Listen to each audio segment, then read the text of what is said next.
Inconsistency పాలసీలో మీరు చూస్తే ఇలిసిట్ లిక్కర్ డిస్టిలేషన్ రాష్ట్రం మొత్తం 1,78,00,000 లీటర్లు సీజ్ చేశారు 1924 లోపల.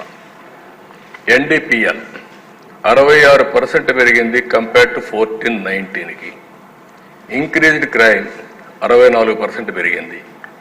అడ్వర్స్ ఇంపాక్ట్ ఆన్ హెల్త్ 52 నుంచి 54% పెరిగింది.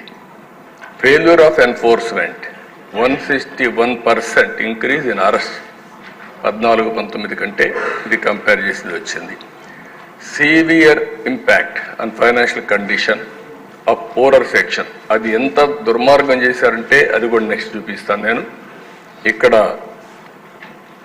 Milton Friedman economist, Nobel laureate, అతను చాలా స్పష్టంగా చెప్పాడు, when you impose taxes on a product like alcohol, it is essential to consider the broader economic and social impacts.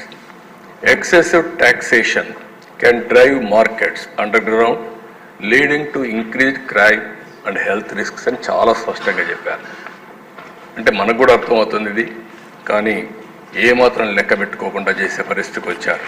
Next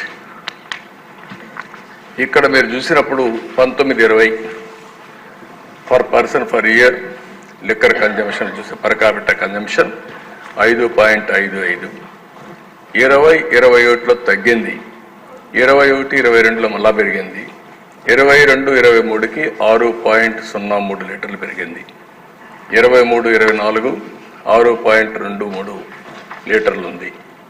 అంటే వీళ్ళు చెప్పింది క్లెయిమ్ కన్జంప్షన్ ఆల్కహాల్ తగ్గుతుందని, తగ్గిస్తామని రేట్లు పెంచి, ఇక్కడ జరిగింది కన్జంప్షన్ పెరిగే పరిస్థితికి వచ్చింది.